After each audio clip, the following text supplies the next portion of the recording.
Yep, my name is Haylie. That's me. I'm a creative director at Colenso, which is an advertising agency that tries not to make ads. And just want to say thanks to Born to Create for having these events and making this space, and for Watermark for lending their space as well. They have a board games night on Thursday night if you want to join in. I feel a bit nervous. Yep, I haven't thrown up yet, so that's good. And I kind of, off of that, I kind of used to think there was like only 4 feelings.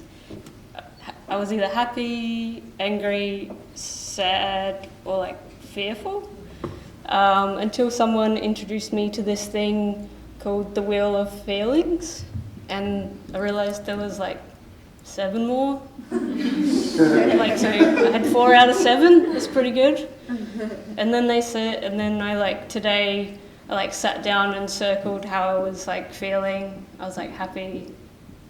Yep, I was happy. And then I was surprised that I was reflecting that I even got asked to do this. And then I was fearful because I'd never done a talk before and I don't know how this is going to go.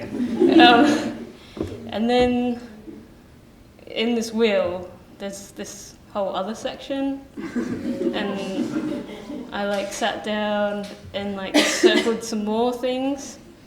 So I was like, oh, where does it go in happy? I guess trusting, I could have trust that this will go well.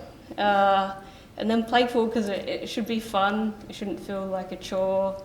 And I was surprised and excited, and then I was stressed because I was like, what if I forget everything? And then anxious and vulnerable as well. And then there's there's even more. Which I was like, is that all in one human? I don't know. So I just went through and tried to tick off some more. It was like bingo. From trusting, I guess it's intimate. This is a cool space. I can see everyone and all your eye contact. It's great. Yeah. Hi, Sam. And I think, maybe a bit cheeky. I don't know. Definitely not aroused, so that's good. And then, I was like, oh, well, am I going to be so overwhelmed I can't move or do anything? But I'm just going to keep moving, otherwise I'll stop. And I was a bit worried because there's some tech things coming up and I just don't know if they'll work, so we'll see. Why am I talking about feelings? To me, creativity and technology is awesome. And they're 2 components, but if you don't have the feeling, stitching them together, then it just whatever you make it can become irrelevant. So that's why we talk about feelings. It's not a therapy session. So I'm going to tell you what's going to happen in this talk, so you can be less anxious. I'm going to talk about me, which is weird because I don't like that. And then you're going to talk about you. So there's an interactive part if the tech works. And then we're going to talk about data and feelings. And then we're going to talk about creativity, tech and feelings. And then we're going to wrap it up to hopefully do that thing where it all makes sense at the end. But we'll see. So this is the part where I talk about myself. I feel like I've never fitted in a neat box, just in all aspects of life. And if I start on a tangent, I won't stop, so I'm not going to go into it because, again, this is not a therapy session. But I think that kind of goes, that's why Colenso is a good fit for me, because they don't want to make ads and I want to make the future, so that's what I'm kind of forcing them to do a little bit with a cool group of people. And I think that neat box thing, it makes you not accept things as they are. You question, as any creatives do as well, why are they done this way? Is that the best way? Can it change? Who's being left out or forgotten?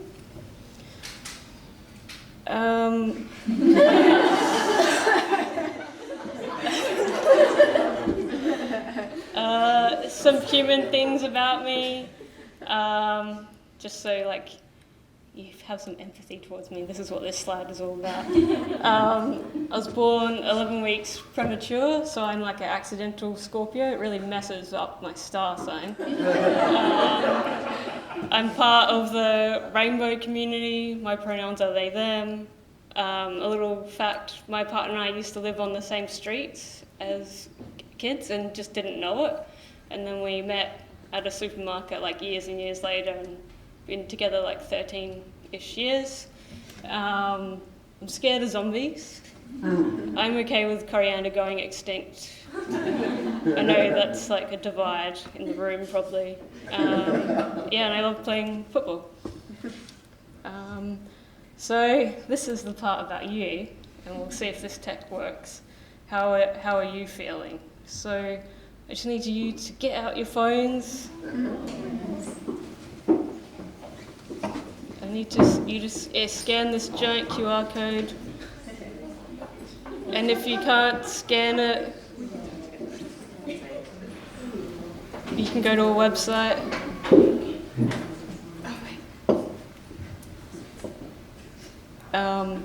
So if you couldn't scan it, just go to slido.com and then write in that number. And then if you start typing stuff, that would be real great, because this is about you, not me. And you can use emojis if you want. No eggplants, please.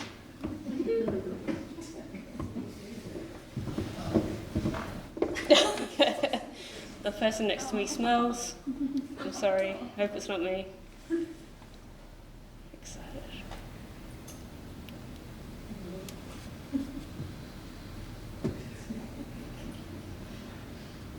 Bloated.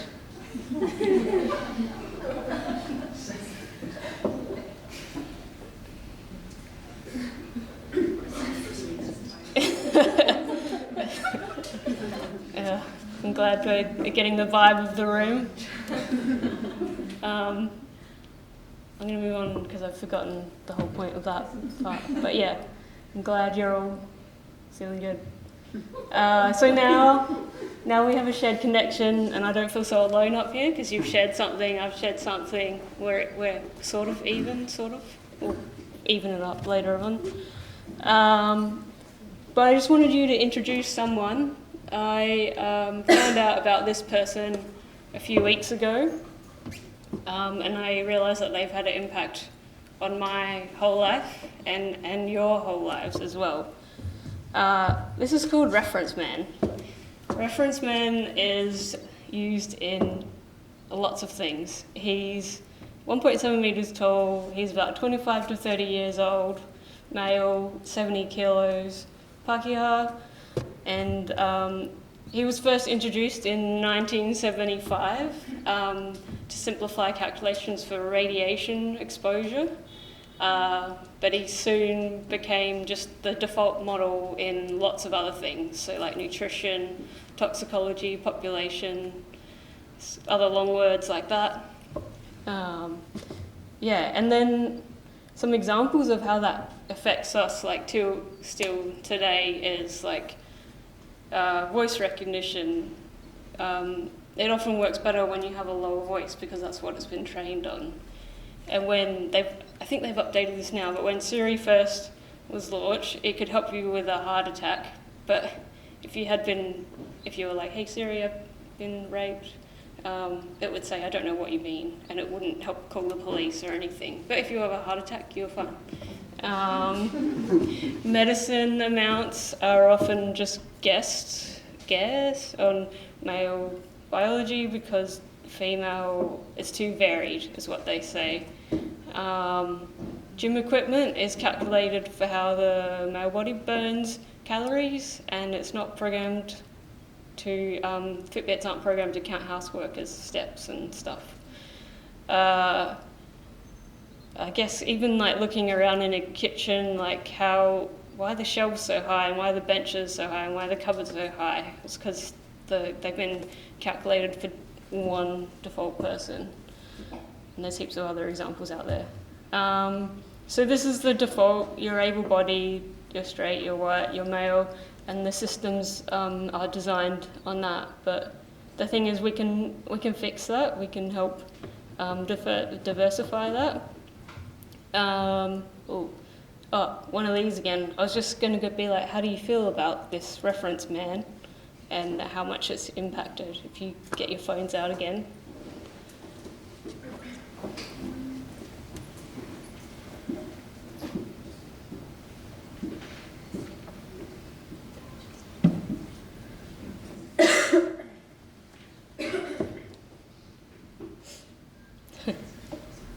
Boo, disappointing.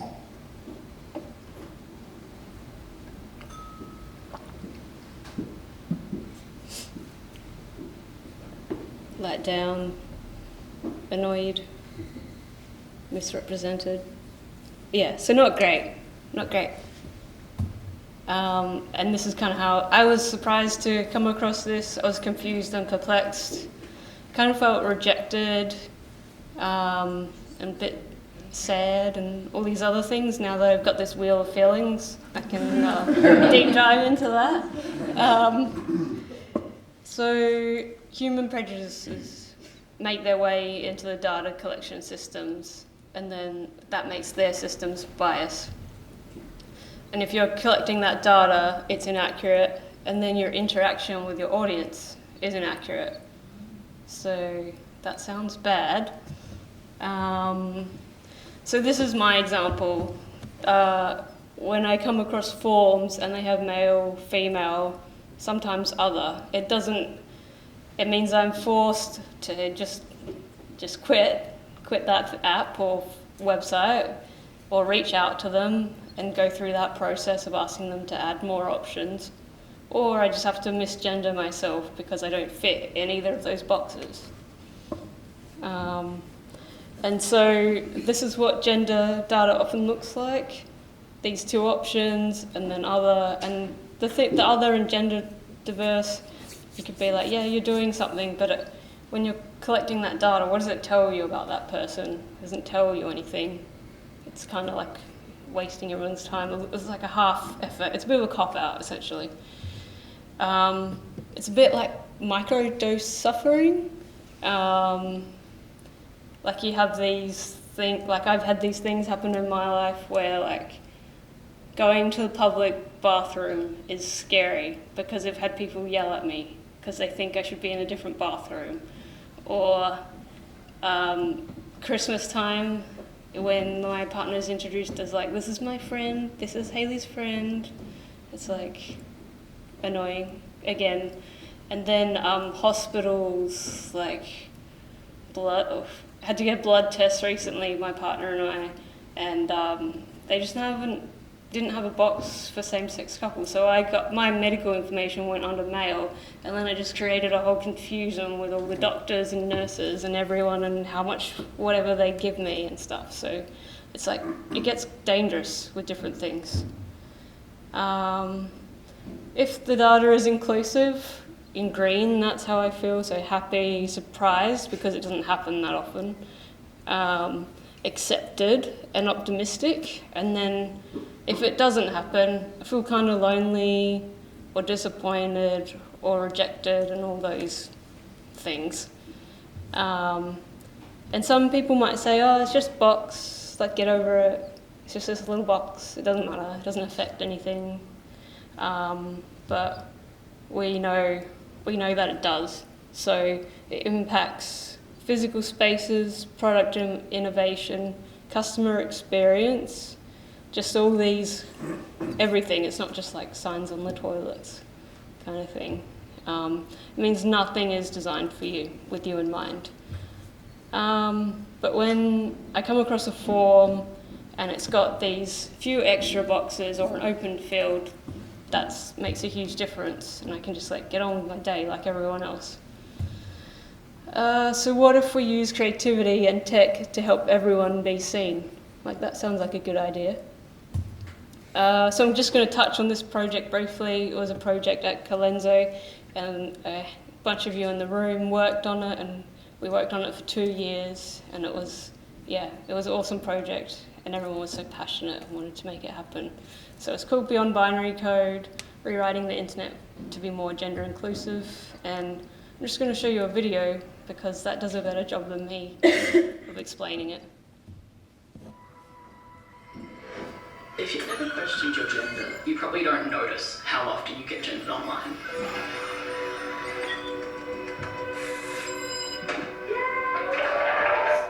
But as a non-binary person, it affects me every single day. If a form has a field that's asking for someone's gender, and there are only two choices, people are going to lie. You are forced to choose male or female, and then you're forced to misidentify yourself.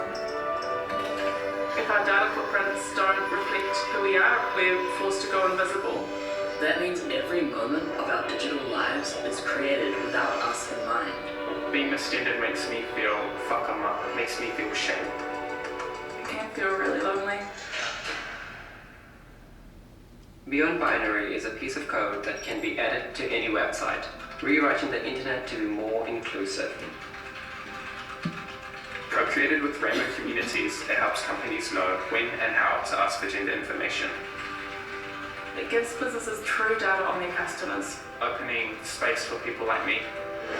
When I go on a website and they do have an option for non-binary and the gender field is optional, then I feel seen. It's really cool when businesses do hold space for people like us. It just allows people to be themselves. That's when I feel real euphoria and joy. I'm Jess. I'm queer. I am a new mama. My name is Shanil Lal. I was born in Fiji. My pronouns are they, them. My name's Bodhi. I'm non-binary and I write code. Ko koe pēnei, nai te moku tau, nai te tawhai as takatapui, and I use they, them pronouns.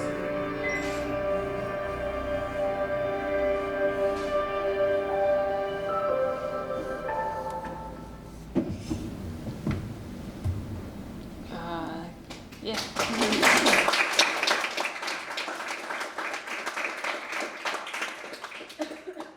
So it's really simple. It's just a piece of code designed to update your forms, but there was a heap of work done behind it. We've talked to the Rainbow community, probably like 200 people, and talked to businesses, and Spark changed everything internally on their side before they launched this project, because you can't do this project and not have your house in order. But yeah, it's